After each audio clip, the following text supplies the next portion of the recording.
खोजी न्यूज के फ्लैशबैक कार्यक्रम में आपका स्वागत है। मैं राशिद अली हूं और आज फिर आपके लिए एक नया सियासी किस्सा लेकर के आया हूं।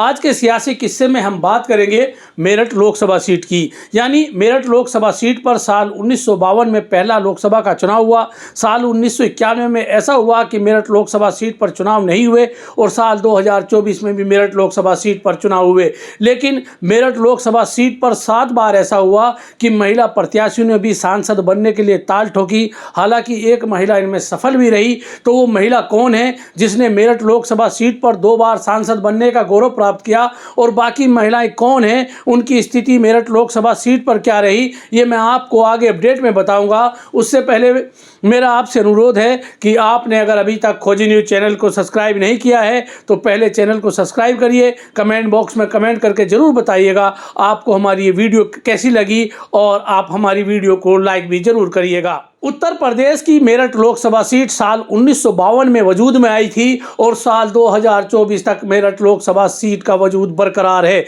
साल 1952, साल 1957, साल 1962, 1967, 1971, 1977, 1996, 1999, साल 2004 और 2009 में कि मेरठ लोकसभा सीट पर किसी भी महिला ने लोकसभा चुनाव लड़ने के लिए ताल नहीं ठोकी। मेरठ लोकसभा सीट पर महिला प्रत्याशी के रूप में सबसे पहले चुनाव लड़ने वालों में नाम आता है मोहसिना किदवई का। मोहसिना किदवई ने मेरठ लोकसभा सीट पर साल 1980 में कांग्रेस प्रत्याशी के रूप में चुनाव लड़ा और उन्होंने 1,79,004 वोट पाकर जनता दल सेकुलर पार्टी के हरीश पाल को चुनाव हरा दिया। हरीश पाल को इस चुनाव में 1,21,787 वोट मिली थी। यानी मोहसिना किदवई मेरठ लोकसभा सीट पर महिला प्रत्याशी के रूप में सांसद बनने वाली, चुनाव लड़ने वाली पहली नेत्री बन गई थी। इसके बाद चुनाव आता है साल 1984 का। साल 1984 में कांग्रेस ने फिर से मोहसिना किदवई पर दांव लगाया। यानी कांग्रेस ने मोहसिना किदवई को अपना प्रत्याशी बनाया और इस बार लोकदल के टिकट पर मंजूर अहमद चुनाव लड़ रहे थे, जबकि जनता दल सेकुलर के चुनाव चिन्ह पर अंबिका सोनी चुनाव लड़ रही थी। अंबिका सोनी वो हैं जो कांग्रेस की बहुत बड़ी नेता रही हैं।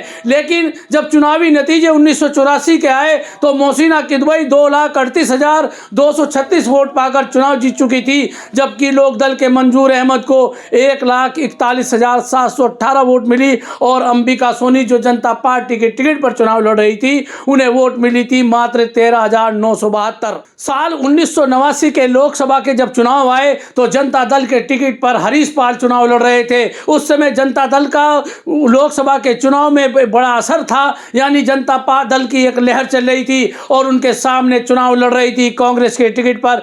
तीसरी बार चुनावी मैदान में थी मोहसिना किदवई। 2 बार लोकसभा का चुनाव जीतने वाली मोहसिना किदवई जब साल 1989 में हरीश पाल के सामने चुनावी मैदान में आई तो मोहसिना किदवई को तीसरी बार हार का सामना करना पड़ा। यानी साल 1980 में मोहसिना किदवई जीती, साल 1984 में मोहसिना किदवई जीती, लेकिन साल 1989 आते आते मोहसिना किदवई हरीश पाल से चुनाव हार गई। इस चुनाव में हरीश पाल को 3,12,856 वोट मिले थे, जबकि मोहसिना किदवई 1,90,815 वोटों पर सीमित रह गई थी। इसके बाद साल 1991 में मेरठ के हालात खराब होते हुए मेरठ में लोकसभा के चुनाव नहीं हुए। यानी इस बार न पुरुष चुनाव लड़ा न महिला चुनाव लड़ी और साल 1996 में फिर से कोई महिला मेरठ लोकसभा सीट पर ताल नहीं ठोक रही थी। साल 1998 के लोकसभा चुनाव में फिर महिला प्रत्याशी के रूप में मोहसिना किदवई कांग्रेस के टिकट पर मेरठ लोकसभा सीट पर चुनाव लड़ने आ गई। उनका सामना हो रहा था भारतीय जनता पार्टी के ठाकुर अमरपाल सिंह से और समाजवादी पार्टी के प्रत्याशी थे जगबीर सिंह गुर्जर। जब 1998 के चुनावी नतीजे आए तो भारतीय जनता पार्टी के अमरपाल 3,19,168 वोट पाकर विजयी घोषित हो गए, जबकि समाजवादी पार्टी के जगबीर गुर्जर को 2,70,363 वोट मिले और 2 बार मेरठ लोकसभा सीट पर चुनाव लड़ने वाली मोहसिना किदवई जब मेरठ लोकसभा सीट पर चौथी बार चुनावी मैदान में थी तो उन्हें 39,396 वोट ही मिल पाए। इसके बाद मेरठ लोकसभा सीट पर साल 1999 में लोकसभा के चुनाव हुए, साल 2004 में लोकसभा के चुनाव हुए, साल 2009 में लोकसभा के चुनाव हुए, लेकिन कोई महिला प्रत्याशी इन चुनाव में चुनावी मैदान में नहीं उतरी। लेकिन साल 2014 में जब भारतीय जनता पार्टी ने राजेंद्र अग्रवाल को अपना प्रत्याशी प्रत्याशी बनाया हुआ था। शाहिद अखलाक बहुजन समाज पार्टी के प्रत्याशी थे। तब कांग्रेस के टिकट पर फिल्म अभिनेत्री नगमा भी चुनावी मैदान में मेरठ लोकसभा सीट पर चुनाव में उतरी थी। यानी मोहसिना किदवई के बाद अब कांग्रेस ने फिल्म अभिनेत्री नगमा पर दांव लगाया। लेकिन जब चुनावी नतीजे आए तो उन 5,32,981 वोट पाकर राजेंद्र अग्रवाल चुनाव जीत चुके थे। अब जबकि बहुजन समाज पार्टी के शाहिद अखलाक को 3,08,855 वोट मिले थे। जबकि कांग्रेस के टिकट पर चुनाव लड़ने वाली फिल्म अभिनेत्री नगमा को कुल 42,911 वोट मिले थे। यानी नगमा मेरठ लोकसभा सीट पर चुनावी मैदान में उतरने वाली 5वीं महिला थी, लेकिन उनके हिस्से में हार आई और उन्हें चौथे नंबर से ही संतोष करना पड़ा। इसके बाद साल 2019 के लोकसभा के चुनाव आए। भारतीय जनता पार्टी के टिकट पर राजेंद्र अग्रवाल चुनाव लड़ रहे थे, जबकि बहुजन समाज पार्टी के टिकट पर हाजी याकूब चुनावी मैदान में थे। इस बार एक और प्रत्याशी, महिला प्रत्याशी मेरठ लोकसभा सीट पर चुनाव लड़ रही थी और उनका नाम था किरण आरसी जाटव।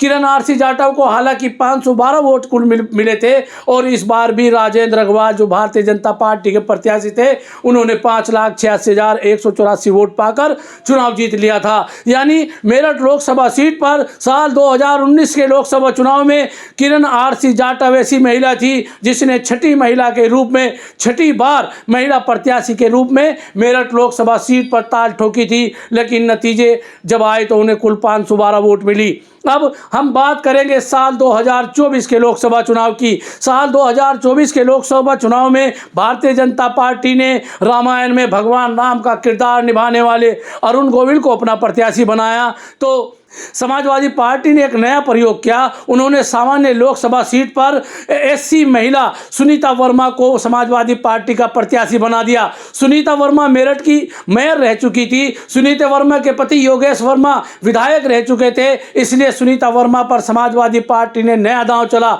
जब चुनावी नतीजे आए तो भारतीय जनता पार्टी के अरुण गोविल 5,46,000 के लगभग वोट पाकर समाजवादी पार्टी की सुनीता वर्मा को चुनाव हरा चुके थे। हालांकि ये अंतर कुल 10,000 के लगभग का वोटों का था। यानी मेरठ लोकसभा सीट पर सुनीता वर्मा ही ऐसी महिला प्रत्याशी रही जिसने अपने प्रतिद्वंदी को, सामने वाले प्रत्याशी को कड़ी टक्कर दी और सुनीता वर्मा को इस लोकसभा चुनाव में 5,35,884 जैसी वोट मिली। यानी मेरठ लोकसभा सीट का आज हमने आपको विश्लेषण बताया कि मेरठ लोकसभा सीट पर साल 1980 में महिला प्रत्याशी के रूप में मोहसिना किदवई ने चुनाव लड़ने की शुरुआत की थी और साल 2024 आते आते सुनीता वर्मा एक ऐसी महिला प्रत्याशी बनी जिसने मेरठ लोकसभा सीट पर चुनाव लड़ा।